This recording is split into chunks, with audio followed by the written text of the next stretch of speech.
fermeture par le Nigeria, depuis le mois d'août 2019, de ses frontières avec tous ses voisins dans le Bénin, est source de préoccupation.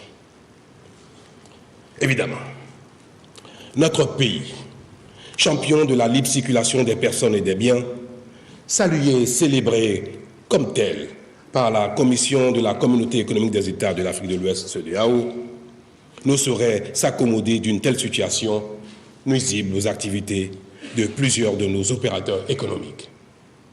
C'est pourquoi mon gouvernement ne ménage aucun effort, ni en direction des autorités nigérianes, ni en direction des organismes sous-régionaux, pour un retour à la normale. Mais ce qu'il importe de retenir de ce choc exogène, c'est que les efforts de transformation structurelle de notre économie commencent à produire leurs effets. Ainsi, convient-il de comprendre la résilience dont notre pays fait preuve face à cette crise.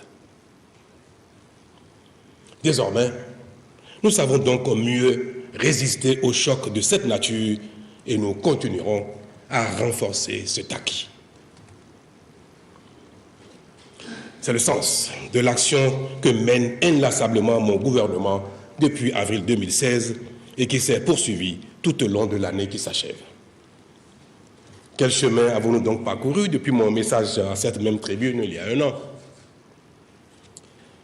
Monsieur le Président de l'Assemblée nationale, Mesdames et Messieurs les députés, nous savons que l'être humain est le premier facteur de tout développement. C'est pourquoi nous avons principalement intensifié notre action pour renforcer le secteur éducatif.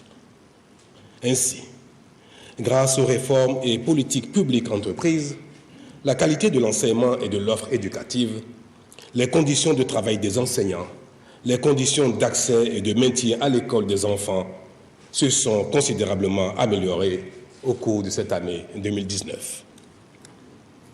Au niveau du sous-secteur des enseignements maternels et primaires, le programme des cantines scolaires, l'initiation à l'informatique et l'introduction de l'anglais aux primaires sont de